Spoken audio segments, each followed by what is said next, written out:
when you speak mainstream media, to me, it's that no one else counts except the Democrats and Republicans, because that's all the mainstream media will ever give credit to. And when things are done that are so atrocious, to include a third candidate, the mainstream media sits by and lets it happen. I mean, the biggest case in point was 1992 when Ross Perot got 19.7% of the vote, 1 out of 5, roughly 20%. My old physics teacher would tell me to round up, as you always do in physics, so he got 20%.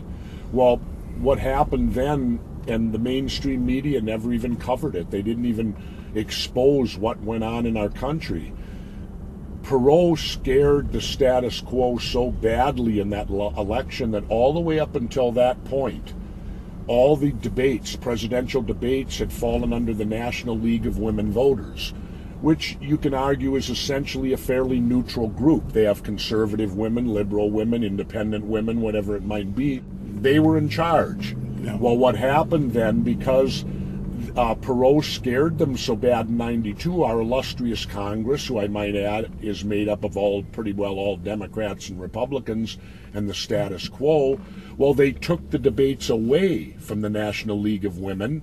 They formed another federal bureaucracy now called the National Debate Committee, and ironically, that committee is appointed and it's headed by the former heads of the Democratic and Republican parties.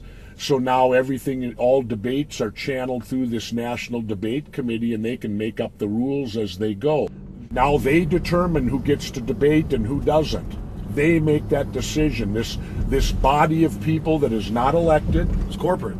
They're appointed. You can't remove them if you disagree with them. To me, every presidential debate should have at least 4 to 5 people up there. Well, that's obvious. I mean, how can we ever have real choice if they only keep it to the two parties? Well, but see, that's it. Just Ralph Nader called it the two-party dictatorship. Even though national poll after national poll from 2000 wanted me on the debates, Buchanan on the debates, they want more people on the stage than, two major candidates that are basically spouting the same old slogans that they spouted in weeks before on the campaign trail. They're not really debates, they're parallel interviews.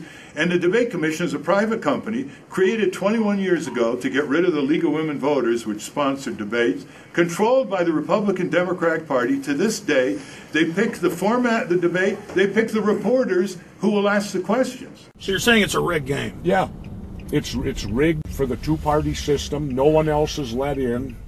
And the sad part is we, the people, stand by. It's our fault. It's our fault because we stand by and sit on our hands and allow it to happen. Let many voices be heard. Let the First Amendment be used by all Americans. Open up the debate process. Why are we limiting presidential debates? We don't limit weather reports. We don't limit entertainment.